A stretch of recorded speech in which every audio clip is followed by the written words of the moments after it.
Kính thưa cùng toàn thể quý vị, đây là cái cây xà cừ nha. Cây xà cừ này người ta trồng trước cái lộ hay là các cái con đường đó rất là nhiều, ở trong vườn hoặc là khu vực miền Tây trồng rất là nhiều. Cái bộ phận chúng ta dùng là ta dùng cái vỏ cây xà cừ. Mỗi quý vị đừng có sợ, cái cây xà cừ này là khi chúng ta chặt vỏ xong là vài ngày là nó sẽ bít lại, cái vỏ nó sẽ lành lại do đó bộ phận chúng ta dùng là vỏ cây xà cừ này đó. Chúng ta chặt nó mềm lắm, chúng ta xài cái vỏ ta chặt. Đó quý vị thấy không, đây là vỏ cây xà cừ nè.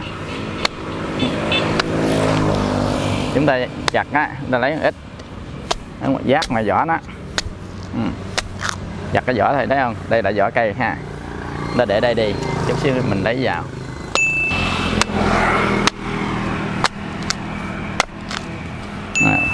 Chúng ta để lấy đây.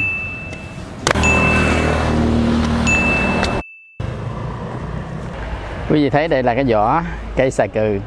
Cái bộ phận chúng ta dùng là bộ phận tươi nha. Và chúng ta sẽ bào chế nó như thế nào để trị cái bệnh này. Đây là một cái bài thuốc quý.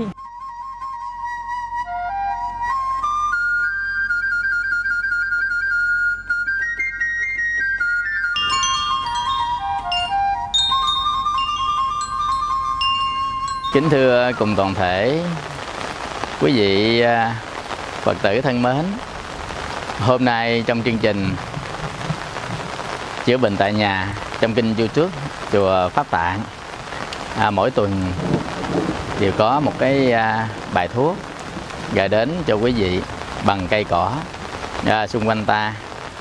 Hôm nay tuy là trời có đổ cơn mưa, nhưng thầy cũng hướng dẫn cho quý vị một bài thuốc. Tại vì thấy bài thuốc này có nhiều vị rất là cấp bách. Đó là bài thuốc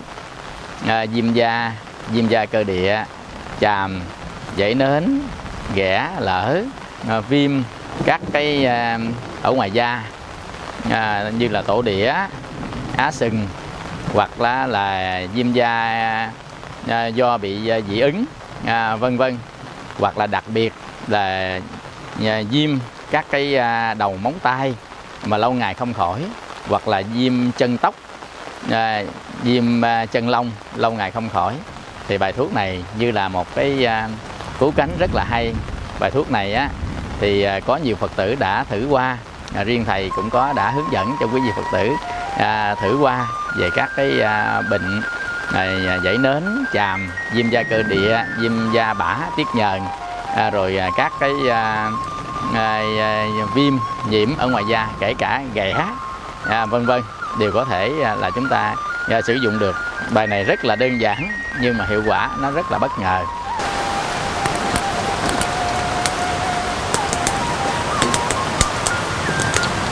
Sau khi chúng ta chặt cái vỏ cây xà cừ này ra, những cái miếng chặt của mình thì nó nhỏ nhỏ bằng cái ngón tay thôi. Chúng ta chặt 1 kg, tức là tỷ lệ 1 kg thì cho 200 g muối vào.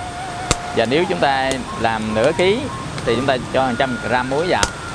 Cái này ví dụ như là chúng ta làm nửa ký đi ha. Ở đây chúng ta làm nửa ký có hơn tí ha, thì chúng ta để khoảng 100 g muối thôi. Nửa ký là 100 g muối.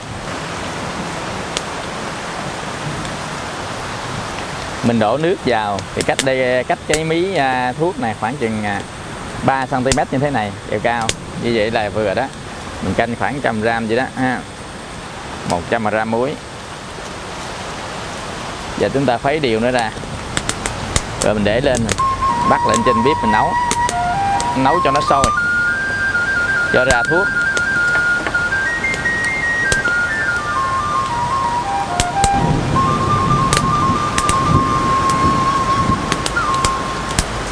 Sau khi sôi khoảng 10-15 phút chứ không phải là đun chỉ có 10-15 phút. Khi nó ra cái nước thuốc rồi đó là chúng ta lấy cái phần nước thôi. Chúng ta bỏ cái phần cái xác thuốc đi. Chúng ta lấy cái thau đi.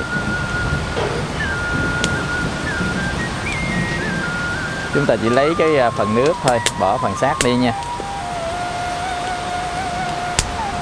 Rồi nhặt xuống.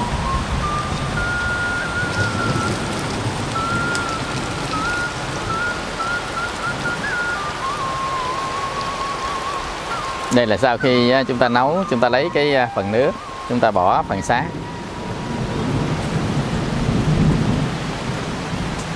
Quý vị thấy cái phần xác này thấy không? Cái này chúng ta bỏ đi nha. Đây phần xác này không nấu, nấu một lần vậy là nó ra hết chất thuốc, vậy là thôi đó. Đây là phần nước thuốc của mình, bình bảo quản. Thầy sẽ hướng dẫn cho quý vị cái cách sử dụng cái nước thuốc này. Nếu quý vị bị là nước ăn lỡ kẻ tay kẻ chân, rồi cái tay bị nấm móng vân vân, chúng ta để cái nước này cho nó ấm lại, tức là để đây một chút xíu cho nó ấm lại. Chúng ta đưa cái tay vào luôn, hai tay vào, chúng ta ngâm vào trong đó, ấm nha, chứ mà nước nóng đây là phỏng tay à. Nước ấm thôi, chúng ta ngâm hai tay vào đó, ngâm khoảng chừng 5 tới 7 phút thôi, tức chặn đó thôi chứ không có cần ngâm nhiều. Và chúng ta đem ra, chúng ta lấy cái khăn, chúng ta lau khô cái tay mình lại, hoặc là lau khô cái chân mình lại. Lấy cái giấy khô á, chúng ta lau cho nó lau hết nước. Và trong 1 tiếng đồng hồ sau khi ngâm là không được quyền rửa bằng nước. Chúng ta lau khô rồi chúng ta có thể dùng các cái dưỡng da như là lotion chẳng hạn, là mình sẽ làm cho ẩm cái da thôi. Hoặc có người ta dùng dầu dừa nữa, ta dùng dầu dừa người ta làm nhẹ nhẹ cho nó ẩm cái da mình lại. Nếu á, những người mà bị nấm tóc, nấm da đầu, viêm nang lông vân vân, thì mình làm sao mà mình có thể tiếp xúc cái nước thuốc này được? Thì chúng ta sẽ lấy cái khăn, chúng ta nhúng vào trong thuốc này quý vị, chúng ta dắt nhẹ nó cái cho nó đừng có chảy nước, rồi chúng ta đội ngược vào lên trên đầu.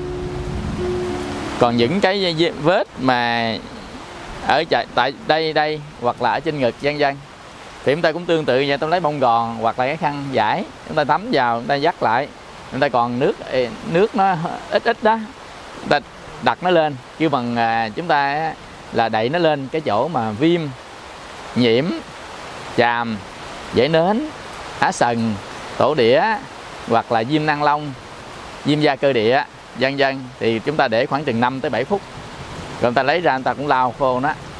Cái cách làm như vậy. Còn nếu á, mà quý vị có nhiều nữa thì chúng ta có thể là nguyên cả một cái bồn, chúng ta nấu một bồn bự rồi chúng ta ngồi ở trong luôn. Nếu nguyên khắp mình á, ngồi ở trong luôn. Nhưng mà phần trên đầu này thì chúng ta chỉ có đắp bằng vải nhúng nước rồi chúng ta đắp lên trên đó mà thôi, hoặc là bông gòn. Quý vị hiểu không? Tức là mình làm sao cho cái vết nhiễm trùng đó, hoặc giả là cái viêm da đó, dãy nến, rồi là á sừng, rồi tổ đĩa, viêm nang lông, hoặc là chàm, thậm chí lát cũng hết nữa. Có nghĩa là người ta bị lại gọi là lát biến cũng hết, hoặc là lát đồng tiền chị cũng hết nữa. Và những người mà viêm da, dị ứng, ngứa ngáy, khó chịu, gãi, sần sượng lên đó thì chỉ làm vài lần thôi. Một ngày như vậy chúng ta nhúng 3 lần mà không cần phải nấu nước thuốc khác, chỉ sử dụng một loại nước đó thôi. Rồi khi nào mà mình sử dụng lại chúng ta chỉ hâm lại cho nó ấm thôi, chứ không cần phải sôi đâu, hâm ấm lại rồi chúng ta nhúng tiếp, rồi để nắp đó, bỏ đó, chúng ta nhúng tiếp. Chỉ xài luôn cả 4, 5, 6, 7 ngày, nước nó không có hư. Chúng ta nhúng ấm lại, chúng ta xài tiếp, ấm lại, chúng ta xài tiếp vậy thôi à. Nếu người nào kỹ nữa xài vài ngày bỏ, nấu lại khác. Người nào kỹ nữa xài 2-3 ngày người ta bỏ, ta nấu lại khác. Cái vỏ cây này rất là dễ kiếm. Quý vị rõ cái bài thuốc này chưa? Quý vị Phật tử và quý vị bệnh nhân thân mến, đây là một bài thuốc rất là hay, nhưng cách sử dụng của mình thì mình biết cách sử dụng mà thôi. Nguyên liệu là vỏ cây xà cừ trồng dọc theo ở ven đường đó. Quý vị không biết, quý vị search lên mạng internet, vào Google, quý vị gõ lên cây xà cừ thì nó sẽ có những cái hình ảnh luôn để chúng ta biết cây nào là cây xà cừ. Cây này rất là mau lớn, ta thường hay là trồng theo đường lộ, rễ nó ăn á, ngang chứ không có rễ ăn dọc. Do đó cây này nếu mà gió lớn mưa bão dễ bị ngã đổ, nên người ta sẽ cưa cái cây á, không cho đọt lên quá cao. Cái cây này bộ phận xài chúng ta xài bằng bộ phận vỏ. Sau khi chúng ta vạt vỏ ở ngoài xong á, cái lớp vỏ ngoài đó vạt xong thì một thời gian sau nó sẽ liền lại. Quý vị đừng có sợ nó chết, nó không có chết đâu, nó sẽ liền cái vỏ cây lại. Và chúng ta chặt từng miếng ra bằng cái ngón cái cũng được, bằng cái ngón chỉ cũng được. Như vậy á, thì chúng ta chặt miếng nhỏ ra để nấu dễ ra nước mà thôi, không cần rửa gì cả quý vị. Nếu ai mà kỹ chút thì em rửa sơ, còn không kỹ mà còn để cũng không sao nữa, chúng ta nhúng tay vào. Khi mình chặt trên cây này thì nó không có dơ, nên chúng ta cũng không cần rửa nó, còn rửa cũng được, nó không sao cả. 1 kg thì cho 200 g muối, còn chúng ta mà chặt ra rồi đó, nửa kg á, thì chúng ta cho 100 g muối. Cái tỷ lệ như vậy đó, muối cục là tốt nhất nha, không có ta dùng muối bọt. Rồi chúng ta nấu sôi lên, sau khi sôi á, khoảng 10 phút chúng ta nhắc xuống, chúng ta lấy hết cái vỏ cây ra, chúng ta chỉ sử dụng cái phần nước mà thôi. Phần nước này á, có nhiều người ta sử dụng nấu một lần sử dụng tới hết bệnh luôn, có nghĩa là khoảng chừng 1 tuần là quý vị hết bệnh rồi. Còn nếu bằng không thì 2-3 ngày chúng ta nấu lại một lần, mỗi một ngày làm 3 lần. Một lần gì đó thì ngâm cái tay, hoặc là chúng ta đắp lên cái bộ phận mà bị bệnh đó, có dính cái chất nước này ở trong đó, thì chúng ta đắp lên khoảng từ 5-7 phút, 8 phút chặn đó. Rồi chúng ta sẽ lấy ra, chúng ta lau khô mà không có rửa lại, 1 tiếng đồng hồ mới được quyền rửa nha, chứ không có được rửa. Như vậy thì quý vị làm một ngày 3 lần, và mỗi lần làm thì hâm cái nước này ấm lại mà thôi. Sau khi lau cái da cho khô xong thì chúng ta sẽ giữ ẩm cái da bằng cách là chúng ta thoa một cái lớp lotion dưỡng da, hoặc giả là không có thì dầu dừa mình cũng được nữa, quý vị không sao hết á.